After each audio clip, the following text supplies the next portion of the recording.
Right, hello guys. So in today's video, I'm going to try my best to explain to you a new and foolproof method to clear the Verity encounter in the Salvation's Edge raid as efficiently as possible. If you stick around to the end, I will also show you a bonus tech that will help you end the encounter a million times faster. So this new method has come to be known as the Dubby strat and overcomes several pitfalls you might be finding yourself in when running this encounter. For example, have you ever been in a group running Verity, you manage to get enough swaps to trigger the ghost phase, you come back after being revived and find yourself and others needing extra swaps in order to get your shapes? Well, I wouldn't blame you, this is perfectly normal and only takes another 30 seconds or so for everyone to sort themselves out. But what if I told you there was a guaranteed way of making sure everyone gets every shape they need before the ghost phase even begins, and once you return, you can go straight into crafting your 3D shape to pass through the looking glass? Well, dear viewer, this is what the Dubby strat will allow us to do, and in fact, it's not much different to what you normally do, it just requires one extra step of communication. So before we get into that, let's just get a quick refresher of the basics. In order for the encounter to progress, two things must always happen. Number one, the solo room players must all pass shapes between each other so that each individual solo room has the two opposite shapes to the one shown on their statue. And number two, the trio room players must properly dissect the statue so that the 3D shape present is absent of the corresponding solo player's 2D shape. For example, if I'm teleported in and my statue is holding a square, in order to leave my room, I need to end up with a triangle and a circle on my back wall so that I can construct a cone, the same shape that the dissectors should make for me on my 3D statue on the outside. The Dubby strat has no influence on the dissection side of things, that remains the same. Though because dissection is still a pretty important part of the encounter, I've left a link to a really handy website where you can practice how to do it in the description. Just note the strategy in today's video is solely focused on the solo players. Well, I'm sure you've typically been taught that if you're teleported into a solo room, that you should always send your 2D shapes to statues that are non-matching the corresponding shape you just picked up. For example, if you kill your first knight and it drops a triangle, you would deposit said triangle on either the square or circle statue because both of them might need it. And of course, the triangle statue certainly doesn't because that goes against the aim of the puzzle. That's the thing though, if we use the same example, how do you know which statue, so square or circle, actually needs the triangle? Because, for example, the square person might already have one, so there's no point in giving it to them, but how could you possibly know this? Well, strap yourself in because this is where it gets a little complicated. In Verity, once each new round begins, the shapes given to each of the three solo players are obviously randomized, but the number of each shape always remains the same. There are always two triangles, two circles, and two squares. This means that because of the way the encounter success condition is designed, there are actually only three unique cases of shape distribution that you need to be aware of. And if you are aware of which specific case you are in, you automatically know what sequence of moves you need to carry out. These three cases are named as follows: no Dubby, one Dubby, and three Dubby. So let's go through them one by one. No Dubby is for when each teleported player has no double shape on their back wall. If you illustrate this, a possible no Dubby could look like so. There are a few unique permutations, but the main point is that in a no Dubby situation, each player has one of their own shape and another that is not that shape on their back wall. As you can see, it fits the name since there is no individual player that has a double circle, for example. The next case is one Dubby, and as you might expect, this is where only one player has a double shape on their back wall. But as you can see, since it's impossible for any player to begin with their correct shapes, it must be so that one player has the double shape matching the one on their statue and the other two have, again like the previous no Dubby, one of their own and another non-matching, which when specifically in the one Dubby scenario, the two players who don't have the double shape both have the same two shapes on their back wall. Finally, the third case, known as three Dubby, is when each player has a double shape matching their own statue. Again, the illustration is on screen, but this is typically the easiest one to understand since you know you need to get rid of both of your shapes since they match your statue. So how does all this information help us solve the encounter faster? Well, as I mentioned, if you know what case you are in, you can determine what swaps to do because they will always be the same. And I do mean it. This method is 100% deterministic because of how things are structured. So again, let's go through each case and discuss how to tackle them. I do also want to preface that for this method to work, you will of course need to have all three solo players call out whether they have a double or not, since this is the key piece of info you need to figure out which scenario you're in. So let's say all three teleported players each call they have no double shapes on their back wall. This means we are in a no Dubby situation. So how do we solve it? So this here is a typical no Dubby situation. There are, like I said, a couple other permutations, but this is one of them that you could see. So as you can can see, the circle statue has one of their own, the square one has one of their own, the triangle one has one of their own, and they each have a shape that is not their own, but also every player does not have a double. So how do we go about solving this? Well, as we know, the condition to leave the room is to make it so you have two shapes that aren't your own. So the circle person will need a square and a triangle, the square person will need a triangle and a circle, and the triangle person will need a circle and a square. So how do we do this? Well, some of you may have seen this already, but basically in a no W situation, the people who have the correct shapes are kind of offset in one direction to the person who actually needs them. So as you can see here, the circle person needs a square and a triangle, but these shapes are to the right of where they are. So we just need to move these two shapes here to the circle person. So if you think about it, in order for the circle person to get what they need, the square person just needs to send them both of their shapes to them. So they deposit their square and their triangle in the circle statue. Similarly, the square person needs a triangle and a circle. So we'll have the triangle person send both of their shapes to the square person. And then finally, the triangle person will need the circle and the square. So they send both of their shapes, the circle person that is, to the triangle person. And that's it. So that is what you do in a no W situation. You basically establish that you are in it, and then you get each person to send both of their shapes to the person that needs them. And by needs them, I mean they are the two opposites to the one they have. So the square person needs the circle and the triangle needs the square and the circle, so on and so on. So for the no W situation, have each teleported player send both of their own shapes to the statue that needs them. The example I showed you there takes into account you knowing the full picture, but rather conveniently, you don't need to know this at all for every case. Again, it all comes down to knowing which case you are in. So yeah, even though you don't know the entire picture, if you load in and you know that you are in a no W situation, this is all the information you know. So,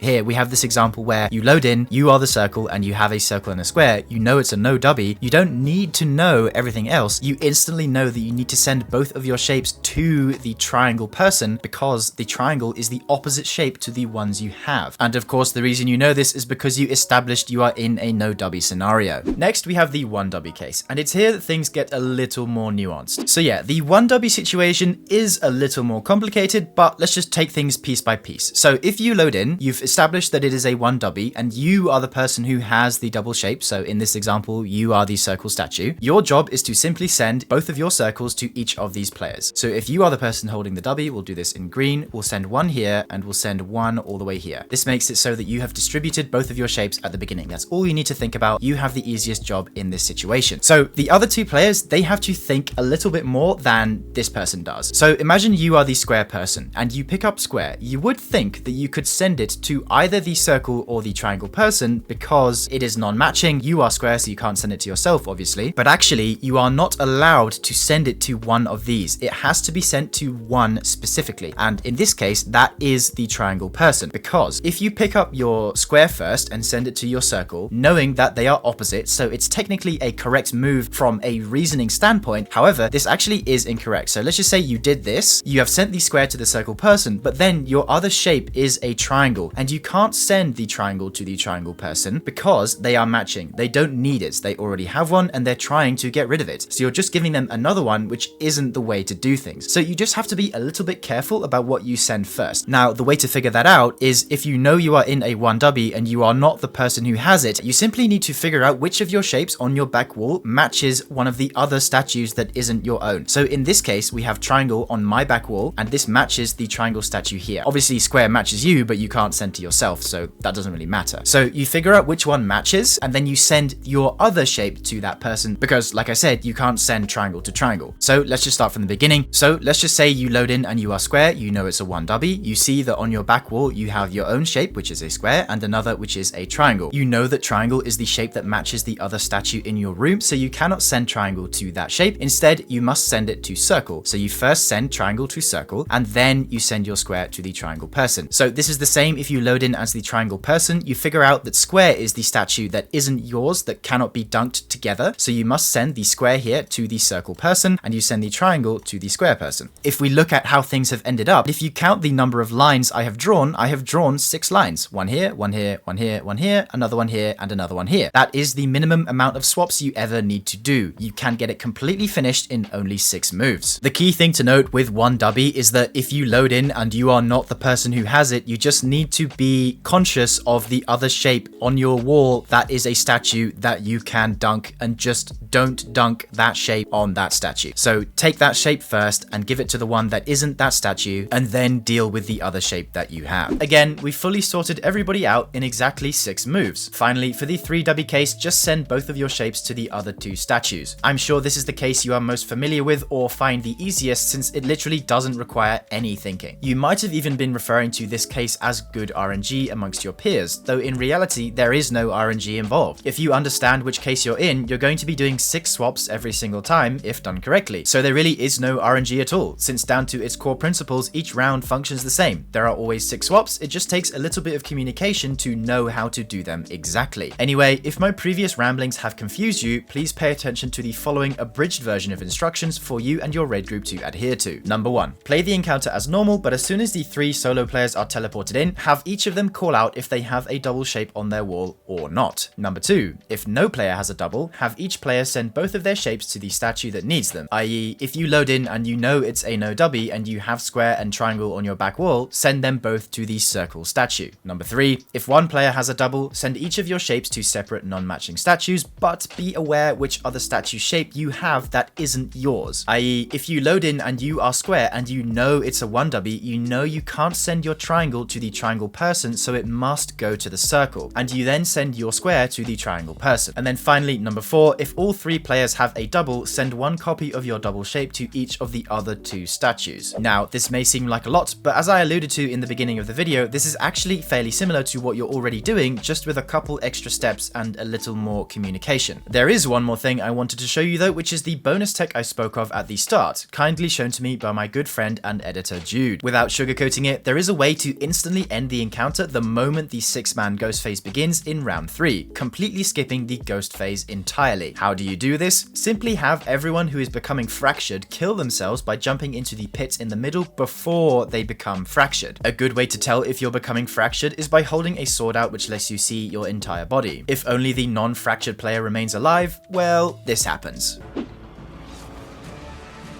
Oh my god, what's gonna happen? Oh my god, everyone's dead. What? Wait. What am I supposed to do?